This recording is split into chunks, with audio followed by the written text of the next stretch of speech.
যখন বিশ্ব ভাবছে ইরান মানেই নিষেধাজ্ঞা, চাপ আর অবরোধ, ঠিক তখনই পর্দার আড়াল থেকে উঠে এলো এক অপ্রত্যাশিত শক্তি, ইরানের নারীরা।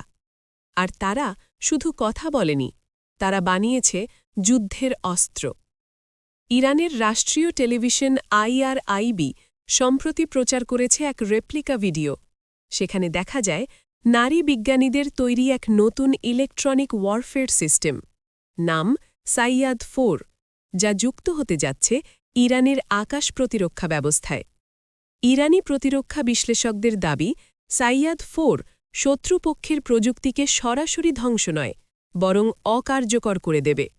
যানবাহনের অবস্থান, গতি, দিক সবকিছুই করে দেবে এলোমেলো। আর এই ঘোষণা এলো কাকতালীয়ভাবে নয়।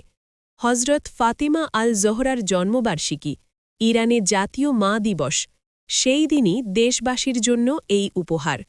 বার্তা পরিষ্কার, ইরানের নারীরাই এখন প্রতিরক্ষার অংশ। কিন্তু এখানেই শেষ নয়। সেপ্টেম্বরে মুসলিম বিশ্বের নোবেল খ্যাত মুস্তাফা পুরস্কার পান তরুণ বিজ্ঞানী ড সিপি মির্জা বারজেকানি, যিনি ক্যান্সার চিকিৎসায় ওষুধ প্রতিরোধ ভাঙার নতুন পথ দেখিয়েছেন, যা বিশ্ব চিকিৎসা বিজ্ঞানের অন্যতম বড় চ্যালেঞ্জ। একই সময়ে সংস্কৃতির মঞ্চেও ইতিহাস। তেহরানের ওয়াহাদাত হলে প্রথম নারী হিসাবে অর্কেস্ট্রা পরিচালনা করেন পানিজ ফারিউসেফি। কঠোরভাবে নিয়ন্ত্রিত সমাজে এই পদক্ষেপ কি শুধু সাংস্কৃতিক নাকি রাজনৈতিক বার্তা?